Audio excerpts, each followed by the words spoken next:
So we just finished our interview with Vladimir Putin. We're in an ante-room in the Kremlin, waiting for our car to come, having a cup of coffee. I'm sitting here with the folder, kind of old-fashioned, I haven't even opened it yet, of documents that Putin gave me. I've got my nighttime reading. That was quite an interview.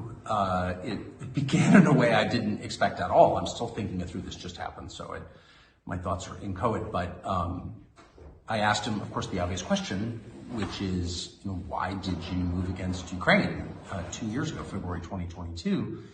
And he had said that he felt a physical threat from NATO within Ukraine, and he was worried they were going to bring nuclear weapons in Ukraine, et cetera, et cetera. So I asked him about that. He launched into, well, you'll see it, but an extremely detailed history going back to the 9th century of the formation of Russia from the tribes into a nation, and Ukraine's part in that, and the Rus, and I was annoyed, and I thought, look, first of all, I'm American, so I asked you a specific question, I want a specific answer, let's go! And he wouldn't, and so I pushed him, and he got annoyed, and I was annoyed, and I thought he was filibustering, and maybe he was to some extent, but I concluded after watching all this, no, that was his answer, or that was the predicate to his answer. The history of the area and the formation of his country and the connection to Ukraine is like the basis or part of the basis for his Ukraine policy. So it was really interesting. It got much more interesting once I realized what this was, which is a window into how he thinks about the region. So we're back in the hotel room. It's, I don't know, probably around 10 o'clock at night. We were there for almost 5 hours in the Kremlin, which is quite an experience if you've read about the Kremlin your whole life, as I have. Not that different from the old executive office buildings, giant pile, 19th century warren of offices. Anyway, Putin was a couple hours late, as is his habit, apparently. Everyone who works was laughing, although he's always late. But that, I'm not exactly sure what I thought of the interview. It just happened. It's probably going to take me a year to really decide what that was. But a couple of quick perceptions. One, Putin is not someone who does a lot of interviews. Well, really any interviews. He hasn't done an interview in almost 4 years. He's not good at explaining himself, I didn't think. He's smart. There's no question about that. But he's clearly spending a lot of time in a world where he doesn't have to explain himself. So I'm sort of piecing, that's one of the reasons I'm having trouble thinking about the interview as a whole, because he didn't sort of lay out his case very coherently, though if you listen carefully, and we were there for a long time talking to him, a couple of things rose to the surface. One, he's very wounded, and I suggest this, but of course he denied it, but it's obvious. He's very wounded by the rejection of the West. The United States doesn't like Russia. The U.S. government doesn't like Russia.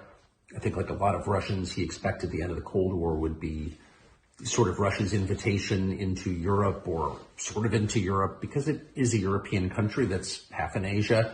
But there's a lot that's European about it. And if you come to Moscow, it's a very European city. You see it and you can feel it culturally. And the West rejected Russia. And maybe, I'm not even taking sides in this. Maybe there were good reasons. I don't know what they would be, but in case the West was determined not to be allied with Russia, that's very obvious. That's the whole point of NATO, I guess, is to contain Russia.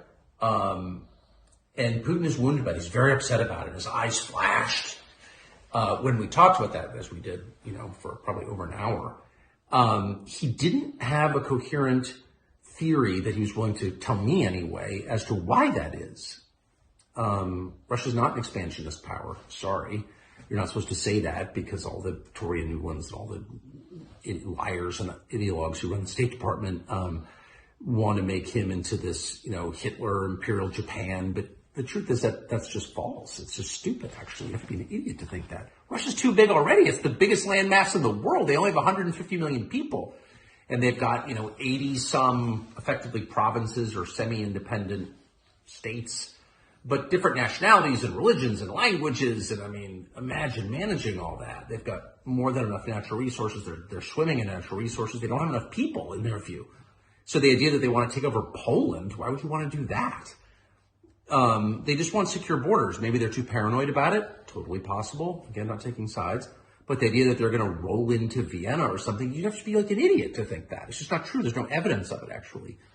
And the professional liars in Washington really don't know anything about the area or really anything about the world beyond New York, have convinced themselves, or I think he's trying to convince you, that this guy's Hitler and he's trying to take this invading land or something. It's like not analogous in any way. Whatever Putin's many faults, okay, it's not an expansionist power. So I can't even recall my point exactly, other than he is, to the extent he's angry, and that it's obvious, he's angry because he feels like, whoa, why, I thought we were going to be friends. And again, maybe that's his fault, but he's definitely mad about it. And the second thing I would say, which I thought was kind of really striking, is that he was willing to admit that he wants a peace deal in Ukraine, and sort of give it away and just say that out loud. He said it a couple of different times. Again, maybe he's lying in ways I didn't perceive, but he kept saying it, and I don't know why he would say it if he didn't mean it. And of course, there is, as a matter of fact, there is evidence overwhelming that there was a peace deal or part of a peace deal at the beginning of peace talks, a settlement of some sort on the table a year and a half ago, that the former Prime Minister of Great Britain, Boris Johnson, scuttled on behalf of the Biden administration and convinced Zelensky and the Ukrainian government not to enter into these talks. I mean, that's kind of an established fact. The Israelis were there. They revealed this, and that happened. So, but Putin, for his part, again, even talking about Putin, you feel like you're flacking for Putin. I'm from La Jolla, California, not flacking for Putin. Please. I'm just trying to assess this rationally. It's interesting that he's willing to say, yeah, I want some kind of settlement. And the final thing I'll say is that if you're wondering who the lunatics are, U.S. officials have said on the record and have said to me, and are telling a bunch of people that part of the terms have to be Russia giving up Crimea. And without getting into the whole history of Crimea, here are the facts. It's, the home of Russia's Warm Water Fleet. It's got a Russian population. They had a referendum. It chose Russia. It's part of Russia. It's where Russian wine comes from. So you could like that or not like it, but the fact is Putin would go to war, nuclear war, if it came down to Crimea. So and by the way, Crimea was in Russian hands at the beginning of this war. So it's like, if you really think that a condition of peace is that Putin's going to give up Crimea, then you're like a lunatic. And they are. I mean, they want a weak leadership in Russia.